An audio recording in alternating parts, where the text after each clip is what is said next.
Hello friends, ఈ వీడియోలో మనం ఏపీ మరియు టిఎస్ డిఎస్సికి సంబంధించి విద్యా దృక్పథాలు పర్స్పెక్టివ్ ఇన్ ఎడ్యుకేషన్లో భాగంగా ప్రోత్సాహకాలు, ప్రత్యేక సదుపాయాలు, అదేవిధంగా విద్యలో ప్రస్తుత ధోరణులు అనేటువంటి కాన్సెప్ట్ గురించి మనము తెలుసుకుందాం.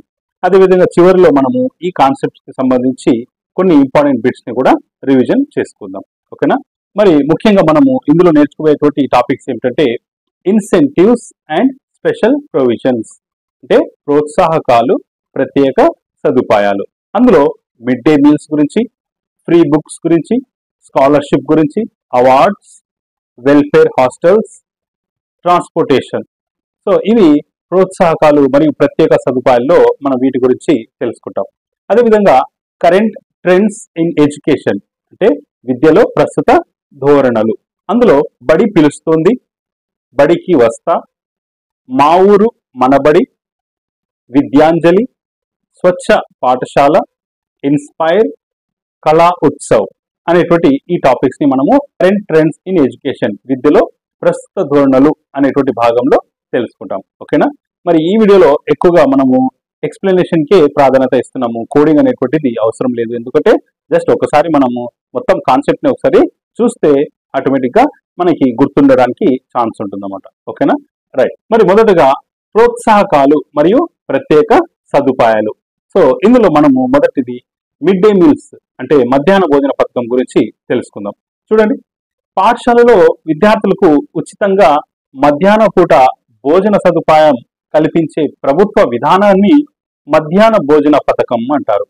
అంటే ఉచితంగా మధ్యాహ్నం పూట భోజన సదుపాయం కల్పించేటువంటి ప్రభుత్వ విధానాన్ని మధ్యాహ్న భోజన పథకం అంటారు. బాలబాలికలు పేదరికం కారణంగా పాఠశాలలకు వెళ్లడం మానివేయకూడదనేటువంటి ఉద్దేశంతో అన్ని రాష్ట్రాలు, కేంద్ర పాలిత ప్రాంతాల్లో అమలు చేస్తున్నటువంటి కేంద్ర ప్రభుత్వ పథకము. మరి ఈ మిడ్ డే మీల్స్ అనేటువంటిది, మధ్యాహ్న భోజన పథకం అనేటువంటిది అన్ని రాష్ట్రాలు, కేంద్ర పాలిత ప్రాంతాల్లో అమలు చేస్తున్నటువంటి ఒక కేంద్ర ప్రభుత్వ పథకం. ఓకేనా? ఇందులో అన్ని పని దినాలలో విద్యార్థులకు ఉచితంగా భోజనము పెడతారు. మరి మిడ్ డే మీల్స్ పథకంలో భాగంగా అన్ని వర్కింగ్ డేస్ లో, స్కూల్ వర్కింగ్ డేస్లలో విద్యార్థులకు ఉచితంగా భోజనం అనేటువంటిది పెడతారన్నమాట. బాలబాలికల్ని ఆకలి బాధ నుంచి దూరం చేయడం, పాఠశాలలో చేరే వారి సంఖ్యను, హాజరు అయ్యే వారి సంఖ్యను పెంచడం, పిల్లల్లో సామాజిక సమభావనను పెంపొందించడం, పౌష్టిక ఆహార లోపాన్ని తగ్గించడం ఈ పథకం యొక్క ముఖ్య లక్ష్యాలు. మరి మిడ్ డే మీల్స్, మధ్యాహ్న భోజన పథకం యొక్క ముఖ్యమైనటువంటి లక్ష్యాలు ఏమిటంటే ఆకలి బాధ నుంచి పిల్లల్ని దూరం చేయడం, అదేవిధంగా పాఠశాలలో చేరే వారి సంఖ్యను పెంచడము, అదేవిధంగా హాజరు అంటే అటెండెన్స్ సంఖ్యను పెంచడము, అదేవిధంగా పిల్లల్లో సామాజిక సమభావనను పెంపొందించడము, పౌష్టిక ఆహారాన్ని అందించడము, ఇవన్నీ కూడా ఈ పథకం యొక్క లక్ష్యాలు అన్నమాట. తర్వాత గుజరాత్ మరియు తమిళనాడు రాష్ట్రాలలో ఈ పథకము ఎప్పటి నుంచో అమల్లో ఉంది. గుజరాత్ మరియు తమిళనాడు రాష్ట్రాలలో ఈ పథకం అనేటువంటిది ఎప్పటి నుంచో అమల్లో ఉందన్నమాట. నవంబర్ 28, 2001 సంవత్సరంలో సుప్రీంకోర్టు ధర్మాసనం మార్గనిర్దేశం నేపథ్యంలో ఈ పథకం ఇతర రాష్ట్రాలకు కూడా విస్తరించింది. సో తమిళనాడు మరియు గుజరాత్, అదేవిధంగా ఉత్తరప్రదేశ్, ఇలాంటి రాష్ట్రాలలో ఈ మధ్యాహ్న భోజన పథకం అనేటువంటిది మనకు ఈ పథకం రాకముందే అమల్లో అనేటువంటివి ఉన్నాయన్నమాట. తర్వాత సుప్రీంకోర్టు యొక్క ధర్మాసనము మార్గనిర్దేశం నేపథ్యంతో ఈ పథకం అనేటువంటిది ఇతర అన్ని రాష్ట్రాలకు కూడా విస్తరించింది. ఎప్పటి నుంచి అంటే నవంబర్ 28, 2001 సంవత్సరం నుంచి అన్నమాట. ఓకేనా? రైట్. ఒకసారి మనం మిడ్ డే మీల్స్ కి సంబంధించినటువంటి చరిత్రను ఒకసారి చూద్దాము. చూడండి, 1925 సంవత్సరంలో Madras presidency, Madras city corporation పాఠశాలలో చదివేటువంటి పిల్లలకి భోజనం అనేటువంటిది పెట్టేది. అంటే ఈ పాఠశాలలో చదివేటువంటి పిల్లలకు 1925 సంవత్సరంలోనే అప్పటి నుంచే పిల్లలకి మధ్యాహ్నం పూట భోజనము అనేటువంటిది పెట్టేవారన్నమాట. తర్వాత 1960లో కామరాజ్ నాదార్ ప్రభుత్వం దీనిని విస్తృతంగా అమలు పరిచింది. ఇది కూడా తమిళనాడులో ఆనాటి ముఖ్యమంత్రి, అంటే 1960లో ఉన్నటువంటి కామరాజ్ నాదార్ అనేటువంటి ప్రభుత్వము దీన్ని ఇంకా విస్తృతంగా అమలు అనేటువంటిది పరిచింది అన్నమాట. తర్వాత 1982లో ఎంజి రామచంద్రన్, సో ఈయన కూడా ముఖ్యమంత్రి అన్నమాట. మరి ఈయన ప్రభుత్వంలో 1982లో ఈ ఎంజి రామచంద్రన్ వారి యొక్క ప్రభుత్వము ఈ పథకాన్ని అన్ని ప్రభుత్వ ప్రాథమిక పాఠశాలలకు విస్తరించింది. సో ఇదంతా కూడా తమిళనాడుకి సంబంధించినటువంటి విషయం అన్నమాట. ఓకేనా. తర్వాత తమిళనాడు ప్రభుత్వము 10వ తరగతి వరకు చదివేటువంటి పిల్లలందరికీ ఈ పథకాన్ని వర్తింపజేసింది. సో ఇక్కడ ప్రాథమిక పాఠశాలకు మొదటగా విస్తరింపజేసి తర్వాత 10వ తరగతి వరకు కూడా ఈ పథకాన్ని విస్తరింపజేసింది అన్నమాట. తర్వాత తమిళనాడులో అమలవుతున్నటువంటి ఈ పథకము దేశంలోని ఇతర రాష్ట్రాలకు కూడా ఆదర్శమైంది. మరి తమిళనాడులో ఈ పథకం అనేటువంటిది చాలా బాగా సక్సెస్ కావడం వల్ల ఇతర రాష్ట్రాలకు కూడా ఈ పథకం అనేటువంటిది ఒక ఆదర్శమైనటువంటిది అయిందన్నమాట. ఓకేనా. తర్వాత గుజరాత్ లో 1980లో, అదేవిధంగా కేరళలో 1995లో ఈ పథకం అనేటువంటిది ప్రారంభించబడింది. తర్వాత 1980లో 1995లో ఈ పథకం అనేటువంటిది ప్రారంభించబడింది. తర్వాత మధ్యప్రదేశ్, ఒడిశాల్లో కూడా ఈ పథకం అనేటువంటిది ప్రారంభించబడింది. మరి 2001 నవంబర్ 28న సుప్రీంకోర్టు దేశంలోని అన్ని ప్రభుత్వ ప్రాథమిక పాఠశాలల్లోనూ ఈ పథకాన్ని ఖచ్చితంగా అమలు చేయాలని తీర్పు అనేటువంటిది చెప్పింది. మరి ఈ రాష్ట్రాల్లో అమలవుతున్నటువంటి ఈ మధ్యాహ్న భోజన పథకాన్ని దేశంలోని అన్ని ప్రభుత్వ ప్రాథమిక పాఠశాలల్లోనూ ఈ పథకాన్ని ఖచ్చితంగా అమలు చేయాలని తీర్పు అనేటువంటిది 2001 నవంబర్ 28న చెప్పింది. మొదట్లో కొన్ని రాష్ట్రాలు వ్యతిరేకించిన 2005 నాటికి ఇది అన్ని రాష్ట్రాల్లోనూ ఆరంభమైంది. మరి ఇక్కడ సుప్రీంకోర్టు ఇచ్చినటువంటి తీర్పు ఆధారంగా అన్ని రాష్ట్రాల్లో కూడా ఈ మధ్యాహ్న భోజన పథకం అనేటువంటిది ప్రారంభం అనేటువంటిది అయిందన్నమాట. మొదట్లో కొన్ని రాష్ట్రాలు వ్యతిరేకించినాయి. తర్వాత 2005 నుంచి అన్ని రాష్ట్రాల్లో కూడా ఈ పథకం అనేటువంటిది ప్రారంభం అనేటువంటిది అయిందన్నమాట. ప్రస్తుతం మొత్తం 28 రాష్ట్రాలు, 8 కేంద్ర పాలిత ప్రాంతాల్లో ఈ పథకాన్ని అమలు చేస్తున్నారు. సో మనకు ఉన్నటువంటి మొత్తము మన దేశంలో ఉన్నటువంటి 28 రాష్ట్రాలు, 8 కేంద్ర పాలిత ప్రాంతాల్లో ఈ పథకం అనేటువంటిది ఇప్పుడు అమల్లో ఉందన్నమాట. ప్రస్తుతం ఈ పథకం కింద 12.12 లక్షల పాఠశాలల్లో 10.68 కోట్ల మంది బడి పిల్లలకు వండిన ఆహారము అందుతుంది. మరి ఈ పథకం కింద 12.12 లక్షల పాఠశాలలో 10.68 కోట్ల మంది బడి పిల్లలకు ఈ వండినటువంటి ఆహారం అనేటువంటిది ఈ పథకం కింద అందించబడుతున్నది. రాజ్యాంగంలోని 24వ ఆర్టికల్ మరియు బాలల హక్కుల సదస్సు తీర్మానంలోని పేరా 2C అంటే సిఆర్సిలోని 2C అనేటువంటి ఆర్టికల్ ప్రకారము మన దేశము బాలబాలికలకు తగిన పోషక ఆహారంను అందిస్తున్నది. తర్వాత ఈ పథకం అనేటువంటిది జాతీయ ఆహార భద్రతా చట్టం 2013 పరిధి కిందకు చేయబడింది. మరి ఈ మధ్యాహ్న భోజన పథకం అనేటువంటిది ఈ చట్టం కింద తీసుకోబడింది అన్నమాట. అంటే జాతీయ ఆహార భద్రతా చట్టం 2013 కిందకి యాడ్ చేయడం అనేటువంటిది జరిగిందన్నమాట. తర్వాత ఇక్కడ చూడండి, ఇప్పుడు చెప్పుకున్నటువంటి కాన్సెప్ట్ ని ఇంకొక ఉన్నటువంటి కొన్ని ముఖ్యమైనటువంటి పాయింట్స్ రివిజన్ లాగా ఒకసారి చూద్దాము.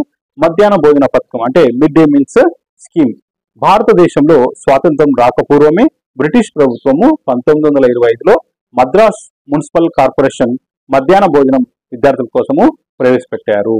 అంటే మన స్వాతంత్రం రాకముందే ఈ పథకాన్ని 1925లో బ్రిటిష్ ప్రభుత్వం ఉన్నప్పుడే ఈ మద్రాస్ మున్సిపల్ కార్పొరేషన్ లో పిల్లలకి మధ్యాహ్నం పూట భోజనం అనేటువంటిది పెట్టారన్నమాట.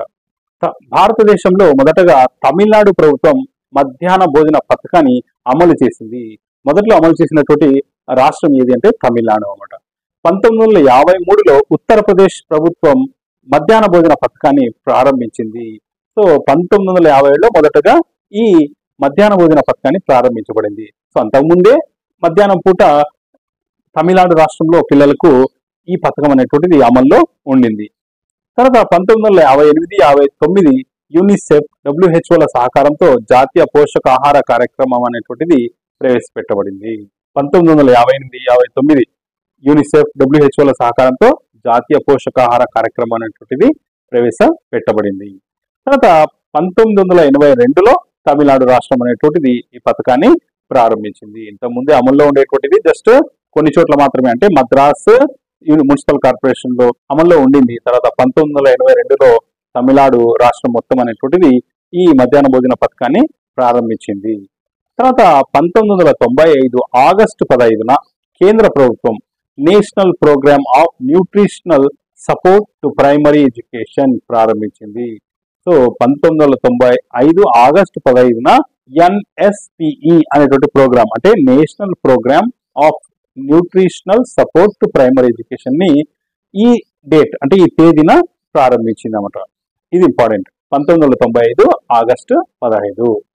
భారత సుప్రీంకోర్టు 2004 నవంబర్లో మధ్యాహ్న భోజన పథకాన్ని జనవరి 1, 2005 నుండి దేశవ్యాప్తంగా తప్పనిసరిగా అమలు చేయాలని తీర్పునిచ్చింది.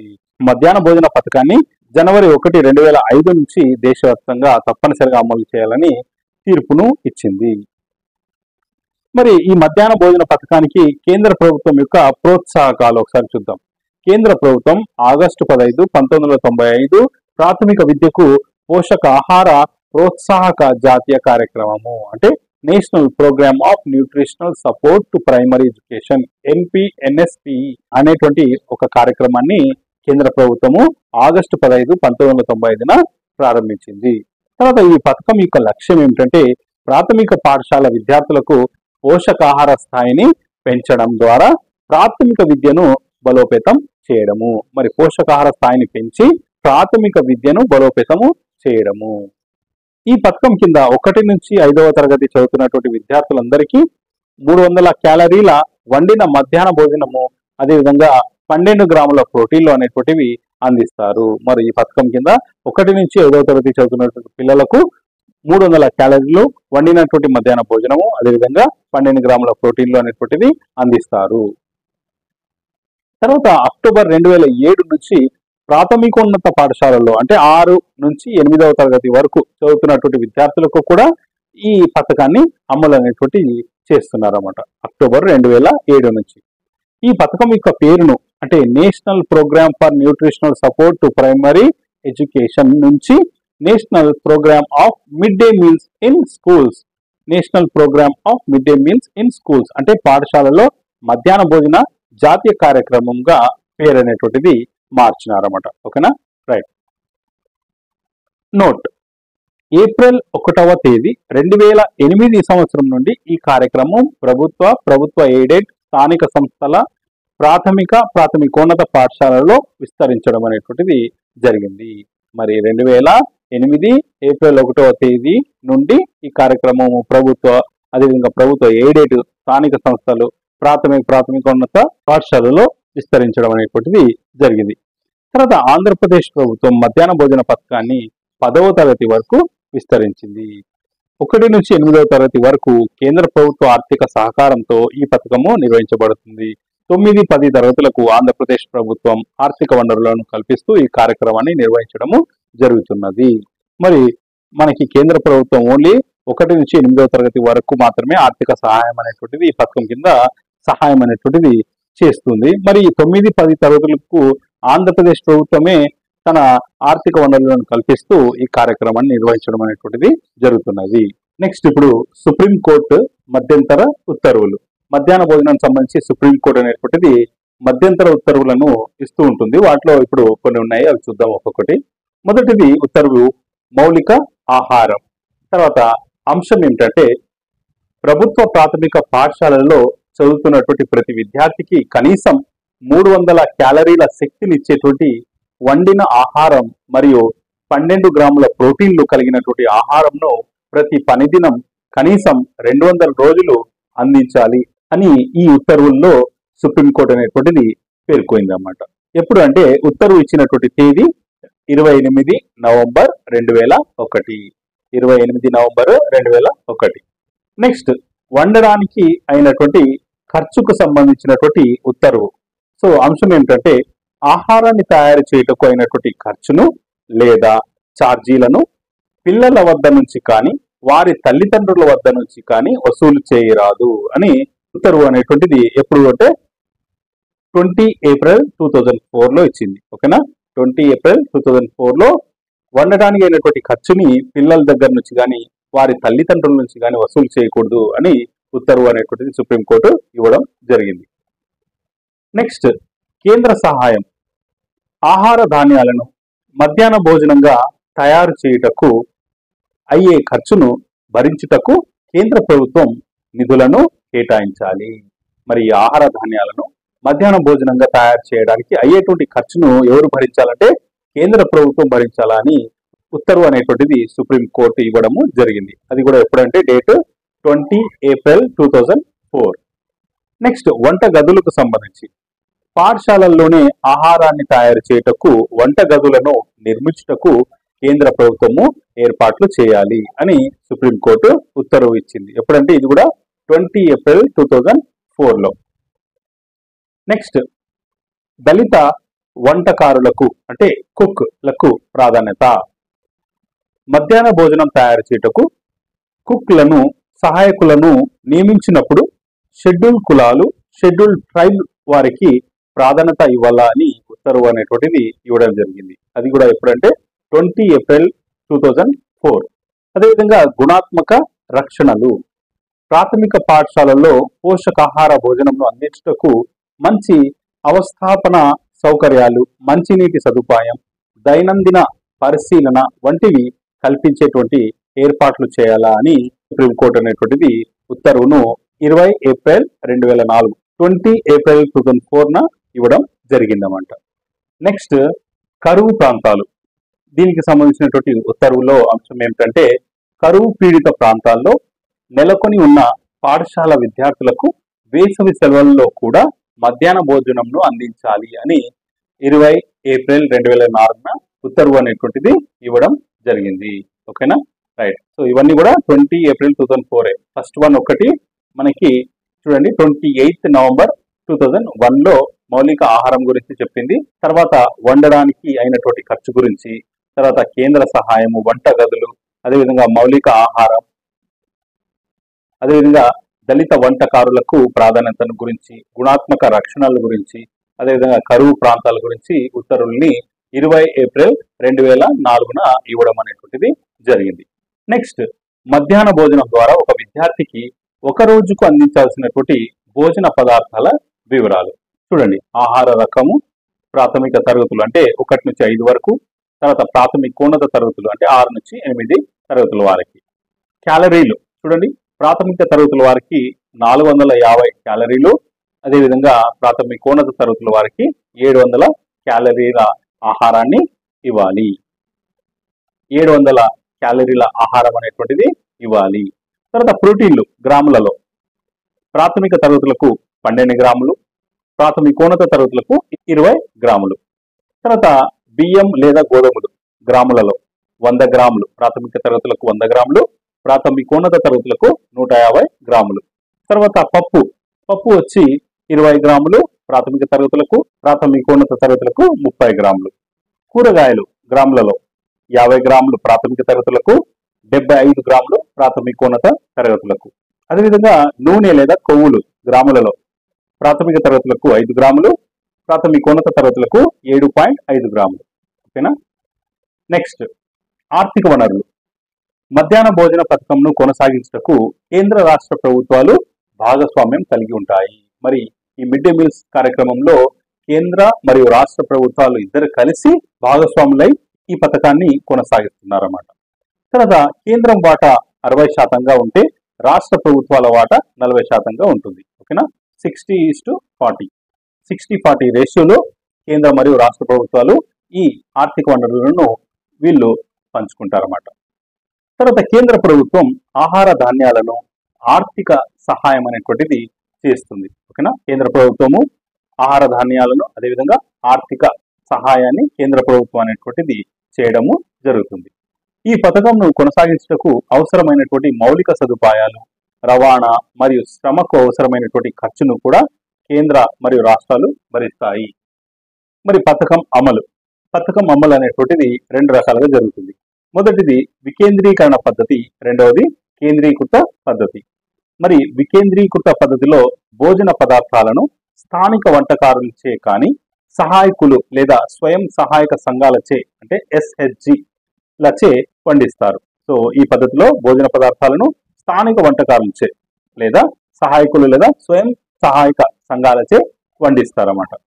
తర్వాత ఈ పథకము ప్రస్తుతం ఎక్కువ ప్రాంతాలలో అమల్లో ఉందన్నమాట. అంటే వికేంద్రీకృత పద్ధతి అనేటువంటిది ఎక్కువ ప్రాంతాలలో, ఎక్కువ పాఠశాలలో అమల్లో అనేటువంటిది ఉన్నది.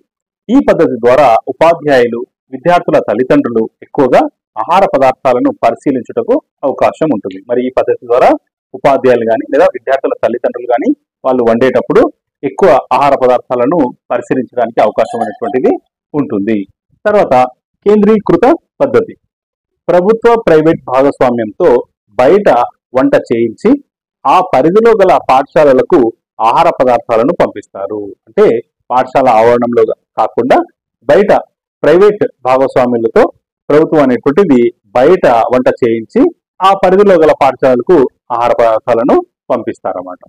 తర్వాత పట్టణ ప్రాంతాలలో కేంద్రీకృత వంటగదులు ఉంటాయి. పట్టణ ప్రాంతాల్లో ఎక్కువ పాఠశాలలు ఉంటాయి కాబట్టి ఒక 4-5 పాఠశాలకు సంబంధించి ఒకే చోట వంటగదులు అనేటువంటివి నిర్మించడం అనేటువంటిది జరిగిందన్నమాట. అక్కడి నుంచి ఆ పరిధిలో ఉన్నటువంటి పాఠశాలలకి ఈ వంట పదార్థాలను పంపించడం అనేటువంటిది జరుగుతుందన్నమాట. ఎక్కువ పాఠశాలలో దగ్గర ఉన్నటువంటి చోట ఈ పద్ధతి అమల్లో ఉన్నది. అదేవిధంగా అక్షయ పాత్ర ఫౌండేషన్, ఏక్తా శక్తి ఫౌండేషన్, నంది ఫౌండేషన్ మొదలైనటువంటివి కేంద్రీకృత పద్ధతి ద్వారా ఆహారాన్ని తయారు చేసి పాఠశాలలకు పంపిస్తారన్నమాట. కాబట్టి ఎక్కువగా ఈ కేంద్రీకృత పద్ధతి అనేటువంటిది పట్టణాలలో, అదేవిధంగా వికేంద్రీకృత పద్ధతి అనేటువంటిది పల్లెల్లో ఎక్కువగా అమలు అనేటువంటిది ఉందన్నమాట. మరి ఈ 2 పద్ధతుల్లో మధ్యాహ్న భోజన పథకానికి సంబంధించినటువంటి ఆహార పదార్థాలను వండడం అనేటువంటిది జరుగుతుంది. నెక్స్ట్ పరిశీలన కమిటీలు మధ్యాహ్న భోజనంను విద్యార్థులకు రుచిగా, శుచిగా, వేడి ఆహార పదార్థాలను అందించాలి. మరి వీటిని తనిఖీ చేయుటకు క్రింది కమిటీలు అనేటువంటివి ఉంటాయి. జాతీయ స్థాయిలో 3 నెలలకు ఒకసారి, రాష్ట్ర స్థాయిలో 3 నెలలకు ఒకసారి, జిల్లా స్థాయిలో నెలకోసారి, పట్టణ స్థాయిలో నెలకోసారి, మండల స్థాయిలో 15 రోజులకు ఒకసారి, గ్రామ స్థాయిలో ప్రతిరోజు అనేటువంటిది పరిశీలన అనేటువంటిది చేయడము జరుగుతుంది. పాఠశాల స్థాయిలో ఉపాధ్యాయులు రోజు ఈ మధ్యాహ్న భోజన పథకాన్ని పరిశీలించవలసి ఉంటుంది. అదేవిధంగా ఎస్ఎంసి అంటే స్కూల్ మేనేజ్మెంట్ కమిటీ కనీసము నెలకి ఒకసారి అవసరమైనప్పుడు పరిశీలన అనేటువంటిది చేయవలసి ఉంటుంది. నెక్స్ట్ ఆంధ్రప్రదేశ్లో మధ్యాహ్న భోజన పథకం గురించి. మరి ఆంధ్రప్రదేశ్లో 13 ఉమ్మడి జిల్లాలు అనేటువంటివి ఉండేవి. అందులో మండలాలు 670, రెవెన్యూ డివిజన్లు 49, మున్సిపాలిటీలు 97, కార్పొరేషన్లు 13, హ్యాబిటేషన్లు 168, జనాభా 4,93,86,86,799, పిల్లల జనాభా అంటే 6 నుంచి 15 సంవత్సరాలు 86,50,350. అదేవిధంగా బడి బయట గల పిల్లలు 6,361. ఏజెన్సీ జిల్లాలు అంటే శ్రీకాకుళం, విజయనగరం, విశాఖపట్నం, తూర్పు గోదావరి, పశ్చిమ గోదావరి జిల్లాలు అన్నమాట. తర్వాత జనవరి 2003 నుంచి మన రాష్ట్రంలో మధ్యాహ్న భోజన పథకం అనేటువంటిది అమలు అయిందన్నమాట. 1 నుంచి 5వ తరగతి, అదేవిధంగా 6 నుంచి 8వ తరగతి వరకు ఈ మధ్యాహ్న భోజన పథకాన్ని అమలు చేయడం అనేటువంటిది జరిగిందన్నమాట. తర్వాత ప్రాథమికోన్నత పాఠశాలలకు ఈ పథకం విస్తరింపు అక్టోబర్ 2008. మరి ప్రాథమికోన్నత పాఠశాలలకు ఈ పథకం అనేటువంటిది అక్టోబర్ 2008 నుంచి విస్తరింపు అనేటువంటిది చేయడము జరిగింది. తర్వాత ఉన్నత పాఠశాలలకు అంటే 9, 10 తరగతులకు ఈ పథకం అనేటువంటిది విస్తరింపు అక్టోబర్ 2008 నుంచి అన్నమాట. తర్వాత 2010-11 విద్యా సంవత్సరం నుంచి ప్రత్యేక పాఠశాలలకు కూడా విస్తరింపు అనేటువంటిది చేయడం జరిగింది. అంటే నేషనల్ చైల్డ్ లేబర్ ప్రాజెక్ట్ స్కూల్స్లలో కూడా 2010-11 నుంచి విస్తరింపు అనేటువంటిది చేయడము జరిగింది. తర్వాత 2013-14 విద్యా సంవత్సరం నుంచి ఆదర్శ పాఠశాలలకు కూడా ఈ మధ్యాహ్న భోజన పథకం అనేటువంటిది విస్తరణ జరిగింది. తర్వాత 2018-19 విద్యా సంవత్సరం నుంచి మన రాష్ట్రంలోని జూనియర్ కళాశాలలకు కూడా ఈ పథకాన్ని విస్తరణ అనేటువంటిది చేయడము జరిగింది. అదేవిధంగా 2017-18 విద్యా సంవత్సరంలో ఆగస్టు 1 నుంచి వారానికి 3 కోడిగుడ్లు ఇచ్చారు. తర్వాత 2018-19 విద్యా సంవత్సరంలో జూలై నెల నుంచి వారానికి 5 కోడిగుడ్లు ఇస్తున్నారన్నమాట. 2018-19 విద్యా సంవత్సరం నుంచి పప్పు, నూనెను కూడా పాఠశాలలకే నేరుగా పంపిస్తున్నారన్నమాట. ఒక విద్యార్థికి 20 గ్రాముల పప్పు ధాన్యాన్ని ఇస్తున్నారు. ఓకేనా, ఇది మధ్యాహ్న భోజనానికి సంబంధించినటువంటి కొద్దిగా ఇంట్రడక్షన్. మరి ఈ మధ్యాహ్న భోజన పథకం యొక్క లక్ష్యాలు ఏమిటంటే తరగతి గదిలో విద్యార్థుల ఆకలిని నివారించడము, తరగతి గదిలో విద్యార్థుల ఆకలిని నివారించడం, విద్యార్థుల నమోదును పెంచడం, పాఠశాల విద్యార్థుల హాజరును పెంచడం, లింగ వివక్షతను రూపుమాపడం, సామాజిక సమానత్వంను పెంపొందించడం, పోషకాహార లోపంను నివారించడం, పాఠశాలల భాగస్వామ్యంను పెంపొందించడం, మహిళా సాధికారతను పెంపొందించడము. తర్వాత ఆహార ధాన్యాలు అంటే ఫుడ్ గ్రెయిన్స్. చూడండి, 1 నుంచి 8 తరగతుల వారికి 100% భారతదేశ ప్రభుత్వము సమకూరుస్తున్నది. ఈ ఆహార పదార్థాన్ని ఫుడ్ గ్రెయిన్స్ ని 1 నుంచి 8 తరగతుల వరకు 100% భారత ప్రభుత్వమే అంటే కేంద్ర ప్రభుత్వమే సమకూరుస్తుంది. తర్వాత 9-10 తరగతులకు 100% రాష్ట్ర ప్రభుత్వం అనేటువంటిది సమకూరుస్తుంది. అంటే 9-10 తరగతులకు కేంద్ర ప్రభుత్వం అనేటువంటిది ఆహార ధాన్యాలకు సంబంధించినటువంటి ఖర్చులను భరించదు. దీనికి సంబంధించినటువంటి ఖర్చును అంటే 9-10 తరగతులకు సంబంధించినటువంటి ఆహార ధాన్యాలకు సంబంధించినటువంటి ఖర్చును రాష్ట్ర ప్రభుత్వమే 100% భరించాల్సి ఉంటుంది. తర్వాత FCI అంటే ఫుడ్ కమిషన్ ఆఫ్ ఇండియా ఆహార ధాన్యాల వ్యయము చెల్లింపు. FCI డిఓలకు బిల్లులను సమకూరుస్తుంది. మరి డిఓలు FCIకి చెల్లింపులను జరుపుతారు. తర్వాత యాజమాన్యం మరియు పరిశీలన లేదా తనిఖీ. మరి రాష్ట్ర స్థాయిలో ఈ మధ్యాహ్న భోజనానికి సంబంధించినటువంటి యాజమాన్యం మరియు తనిఖీ అనేటువంటిది ఏ విధంగా జరుగుతుందంటే ఇందులో గౌరవనీయమైనటువంటి ముఖ్యమంత్రి వర్యులు, గౌరవనీయమైనటువంటి విద్యామంత్రి వర్యులు, ప్రధాన కార్యదర్శి, ప్రిన్సిపల్ సెక్రటరీ అంటే పాఠశాల విద్యాశాఖకు సంబంధించినటువంటి principal secretary, commissioner of school education, additional director వీళ్ళందరూ కూడా రాష్ట్ర స్థాయిలో యాజమాన్యం అనేటువంటిది పరిశీలన కమిటీలో ఉంటారు. తర్వాత జిల్లా స్థాయిలో జిల్లా కలెక్టర్ అంటే పథకం అమలును పర్యవేక్షిస్తారు. జిల్లా విద్యాశాఖాధికారి MEOలతో మీటింగ్ అనేటువంటిది నిర్వహించడం జరుగుతుంది. తర్వాత డివిజనల్ స్థాయిలో డిప్యూటీ ఎడ్యుకేషనల్ అధికారి తన పరిధిలోని హై స్కూల్ ప్రధానోపాధ్యాయులతో MEOలతో మీటింగ్ ఏర్పాటు చేసి MDM పై సమీక్ష అనేటువంటిది చేస్తారు. తర్వాత మండల స్థాయిలో నెలకోసారి మండల స్థాయిలో ఉన్నత పాఠశాలల ప్రధాన ఉపాధ్యాయులతో సమీక్ష అనేటువంటిది మండల స్థాయిలో చేయడం అనేటువంటిది జరుగుతుంది. తర్వాత పాఠశాల స్థాయిలో పాఠశాల యాజమాన్య కమిటీ అంటే SMC కమిటీ, అదేవిధంగా HMలు మరియు ఇతర ఉపాధ్యాయులు కూడా పాఠశాల స్థాయిలో ఈ మధ్యాహ్న భోజన పథకాన్ని పరిశీలన అనేటువంటిది చేయడం జరుగుతుంది. తర్వాత తనిఖీలు RJDలు తమ పరిధిలో గల పాఠశాలలో ప్రతి కేటగిరీలోనూ 5% పాఠశాలలో MDMను తనిఖీ చేయాలి. అదేవిధంగా DEOలు 10% పాఠశాలలో MDMని అంటే మిడ్ డే మీల్స్ ని తనిఖీ చేయాల్సి ఉంటుంది. అదేవిధంగా ఉప విద్యాధికారులు MEOలు 30% పాఠశాలలో MDMను తనిఖీ చేయవలసి ఉంటుంది. తర్వాత భోజనం చార్టు 1 మార్చ్ 2022 1/3/2022 ప్రకారం మెను అనేటువంటిది మధ్యాహ్న భోజనంలో ఈ క్రింది విధంగా ఉన్నదన్నమాట. చూడండి, సోమవారం వచ్చి అన్నం, చిక్కీ, ఎగ్ కర్రీ. తర్వాత మంగళవారం వచ్చి పులిహోర, టమోటా పప్పు, ఉడికించినటువంటి గుడ్డు. తర్వాత బుధవారం వచ్చి కూరగాయల అన్నం, ఆలు కుర్మా, ఉడికించినటువంటి గుడ్డు, చిక్కీ. తర్వాత గురువారం సాంబారు అన్నం, టమోటా చట్నీ, ఉడికించినటువంటి గుడ్డు. తర్వాత శుక్రవారం పొంగల్ సాంబార్, ఉడికించినటువంటి గుడ్డు, చిక్కీ. తర్వాత శనివారం వచ్చి అన్నము, సాంబారు, స్వీట్ పొంగల్. సో ఇది 1/3/2022 ప్రకారం మధ్యాహ్న భోజన పథకంలో ఉన్నటువంటి మెను అన్నమాట. ఓకేనా. నోట్, ఆగస్టు 2018 నుంచి వారానికి 5 కోడిగుడ్లను ఇస్తున్నారు. మరి ఈ మధ్యాహ్న భోజన పథకంలో వారానికి 5 కోడిగుడ్లను ఆగస్టు 2018 నుంచి ఇవ్వడం అనేటువంటిది జరుగుతున్నది. నెక్స్ట్ నోట్, కొన్ని పాయింట్స్. గత ప్రభుత్వం అంటే 2019-2024 మధ్యలో ఆంధ్రప్రదేశ్ రాష్ట్రంలోని 45,424 ప్రభుత్వ మరియు ఎయిడెడ్ పాఠశాలల్లో దాదాపు 37 లక్షల మంది విద్యార్థులు పౌష్టిక ఆహారం అందించేటువంటి ఈ మధ్యాహ్న భోజన పథకాన్ని వైఎస్ఆర్ అక్షయ పాత్ర పేరుతో అమలు చేసేవారు.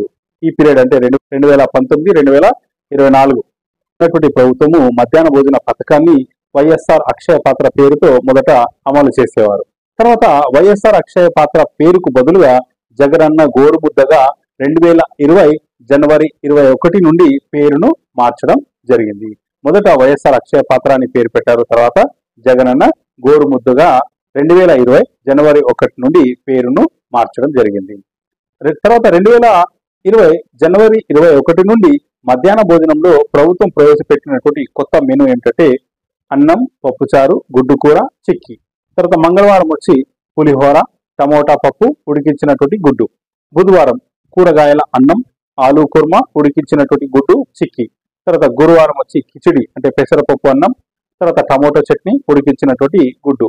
శుక్రవారం అన్నం, ఆకుకూర పప్పు, ఉడికించినటువంటి గుడ్డు, చిక్కీ. శనివారం వచ్చి అన్నము, సాంబారు, తీపి పొంగల్. ఈ విధంగా జగనన్న గోరుముద్దలో ఈ 2020 జనవరి 21 నుంచి ఈ మెనూని ఫాలో అయిందన్నమాట.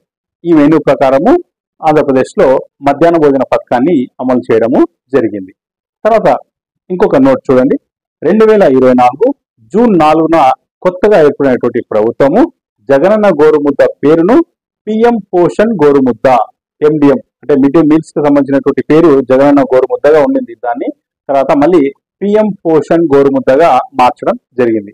2024 జూన్ 4న మనకి కూటమి ప్రభుత్వం అనేటువంటిది ఆంధ్రప్రదేశ్ లో రావడం అనేటువంటిది జరిగింది. మరి ఈ ప్రభుత్వం ఏం చేస్తుందంటే ఇంతకుముందు ఉన్నటువంటి జగనన్న గోరుముద్ద అనేటువంటి ఈ మిడ్ డే మీల్స్ పథకం పేరును తర్వాత పిఎం పోషణ్ గోరుముద్దగా మార్చడం అనేటువంటిది జరిగింది. అదేవిధంగా జగనన్న విద్యా కానుకకు సంబంధించినటువంటి పేరును స్టూడెంట్ కిట్ స్కీమ్ గా కూడా మార్చడం జరిగింది. ఇవి 2 పాయింట్స్ ఇంపార్టెంట్ అన్నమాట. ఓకేనా, రైట్. కాబట్టి ఇవి మిడ్ డే మీల్స్ కి సంబంధించినటువంటి పూర్తి సమాచారం. ఓకేనా, రైట్. నెక్స్ట్, ఉచిత పాఠ్య పుస్తకాలు. 14 సంవత్సరాలలోపు పిల్లలందరికీ ఉచిత నిర్బంధ విద్యను అందించడానికి రాజ్యాంగం హామీ ఇచ్చింది. సో మనకు అందరికీ తెలుసు ఆర్టీ యాక్ట్ 2009 ప్రకారము 6 నుంచి 14 సంవత్సరాల లోపు ఉన్నటువంటి పిల్లలందరికీ కూడా బాలలందరికీ కూడా ఉచిత నిర్బంధ విద్యను రాజ్యాంగాలు అంటే రాష్ట్రాలు అనేటువంటిది అందించవలసి ఉంటుంది. మరి ప్రతి రాష్ట్రంలోనూ వివిధ స్థాయిల్లో చదువుకునేటువంటి విద్యార్థుల సంఖ్య బాగా పెరిగింది. కాబట్టి ప్రతి రాష్ట్రంలోనూ వివిధ స్థాయిల్లో చదువుకునేటువంటి విద్యార్థుల సంఖ్య బాగా పెరిగింది. కాబట్టి విద్యార్థులకు పాఠ్య పుస్తకాల అవసరం బాగా పెరిగింది. దీన్ని అవకాశంగా తీసుకొని దేశంలో అనేక మంది ప్రైవేట్ పబ్లిషర్స్ తక్కువ నాణ్యత గల పుస్తకాలను ఎక్కువ రేటుకు అమ్ముకునేటువంటి ప్రయత్నము మొదలు పెట్టారు. కాబట్టి ప్రభుత్వాలు ఈ విధమైనటువంటి ధోరణిని అరికట్టే బాధ్యతను తీసుకున్నట్టుకు అన్ని పాఠ్య పుస్తకాలను ప్రాథమిక తరగతులకు ఉచితంగా అందిస్తున్నాయి. మరి ప్రైవేట్ పాఠశాలలు తక్కువ నాణ్యతతో ఎక్కువ రేట్లకు పుస్తకాలను తయారు చేయడం అనేటువంటిది మొదలు పెట్టారు. అందుకోసమే ప్రభుత్వం ఏం చేస్తుందంటే ఉచితంగా అన్ని పాఠ్య పుస్తకాలను ప్రాథమిక తరగతులకు ఉచితంగా అందించడం అనేటువంటిది జరుగుతున్నది. పాఠ్య పుస్తకాల నాణ్యతను ప్రామాణికతను పెంపొందించుటకు భారత ప్రభుత్వం పాఠ్య పుస్తకాల రంగంలో పరిశోధన అనేటువంటిది చేపడుతున్నది. తర్వాత ఆంధ్రప్రదేశ్ రాష్ట్ర ప్రభుత్వము విద్యను ప్రోత్సహించేటువంటి భాగంలో పాఠశాలలో చదివేటువంటి ప్రతి విద్యార్థికి ఉచిత పాఠ్య పుస్తకాలను అందిస్తున్నది. విద్యారంగంలో అత్యున్నత ప్రమాణాలు నెలకొల్పేందుకు మాతృభాషతో పాటు ఆంగ్ల భాషలను విద్యార్థులు రాణించేలా ప్రోత్సహిస్తూ ప్రాథమిక విద్యలో తొలిసారి మిర్రర్ ఇమేజ్ పాఠ్య పుస్తకాలను ప్రవేశపెట్టింది. పేజీకి అటు ఇటు తెలుగు ఇంగ్లీష్ లో ముద్రించడం అనేటువంటిది కూడా జరిగింది.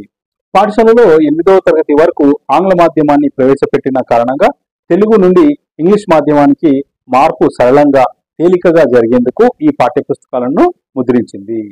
సెమిస్టర్ విధానానికి తగిన విధంగా పాఠ్య పుస్తకాలను ముద్రించి అందరికీ కూడా ఉచితంగా ఇస్తున్నారు. తర్వాత స్కాలర్షిప్లు.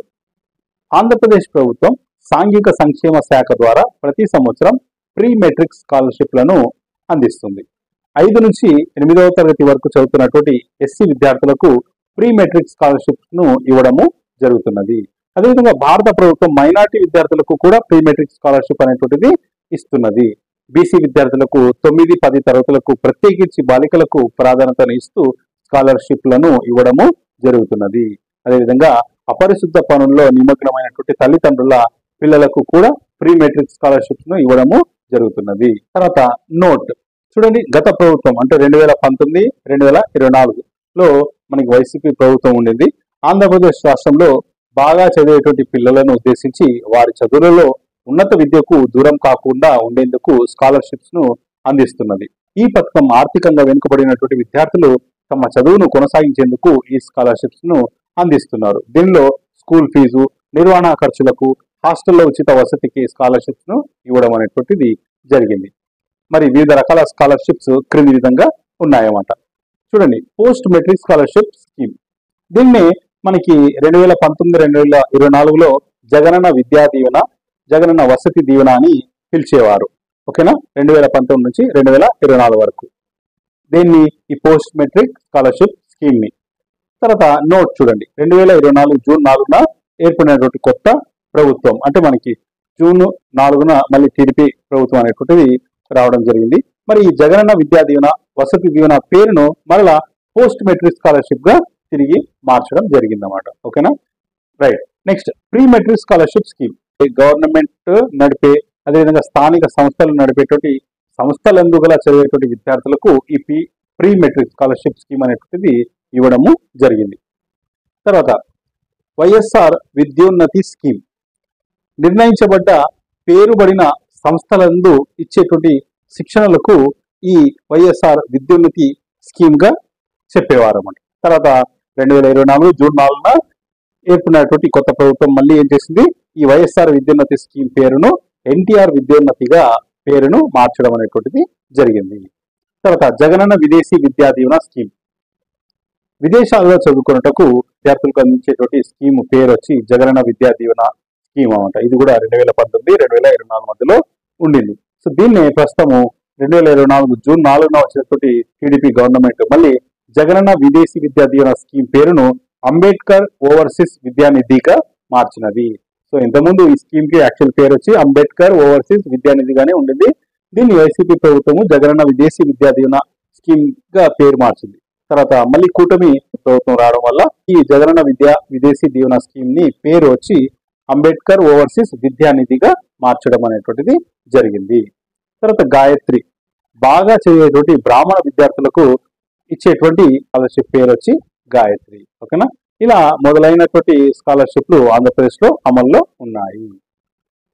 నెక్స్ట్ అవార్డుల గురించి. అవార్డ్స్ జీవో నంబర్ 19 ఆంధ్రప్రదేశ్ ప్రతిభా అవార్డుల ఎంపిక విధానాలను తెలియజేస్తుంది. జీవో నంబర్ 19 ఏం చెప్తుందంటే ఆంధ్రప్రదేశ్ లో ప్రతిభా అవార్డుల ఎంపిక విధానాలను తెలియజేస్తుంది. 10వ తరగతిలో విశేష ప్రతిభ చూపినటువంటి విద్యార్థులను ఎంపిక చేయుటకు ఉన్న నిబంధనలను ఈ జీవో నంబర్ 19 అనేటువంటిది తెలుపుతుంది. ప్రతిభా అవార్డులు ఎవరికి ఇస్తారంటే 10వ తరగతిలో విశేష ప్రతిభ చూపినటువంటి విద్యార్థులకు ఈ అవార్డ్స్ అనేటువంటిది, ప్రతిభా అవార్డు అనేటువంటిది ఇవ్వడము జరుగుతున్నది. గుణాత్మకతను ఉత్తమమైనటువంటి విద్యను పెంపొందించేటువంటి నిమిత్తము ఆంధ్రప్రదేశ్ ప్రభుత్వము ప్రతిభా అవార్డుల పథకంను ప్రవేశపెట్టింది. 10వ తరగతిలో ఉత్తమమైనటువంటి ప్రతిభను చూపినటువంటి విద్యార్థులకు ప్రశంసా పత్రము, మూమెంట్, తర్వాత విద్యను అభ్యసించడానికి స్కాలర్షిప్స్ ఇవ్వడం అనేటువంటిది జరుగుతుంది. రాష్ట్రంలోని ప్రతి మండలం నుంచి 6 విద్యార్థులను ప్రతిభా అవార్డుల కోసం ఎంపిక చేస్తారు. సో రాష్ట్రంలోని ప్రతి మండలం నుంచి ఎంతమంది అంటే 6 విద్యార్థులను ప్రతిభా అవార్డుల కోసం ఎంపిక అనేటువంటిది చేస్తారు.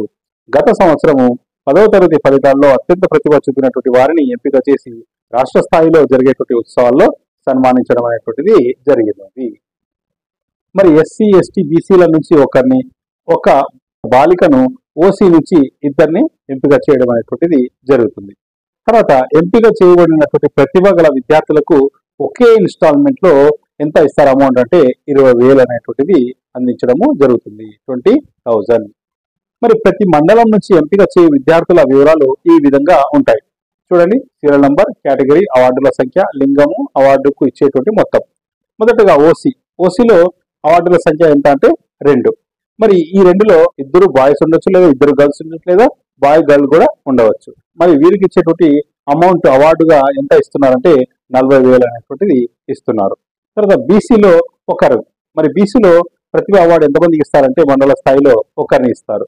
అది బాలుడైనా కావచ్చు, బాలిక అయినా కావచ్చు. అమౌంట్ ఎంత అంటే 20,000.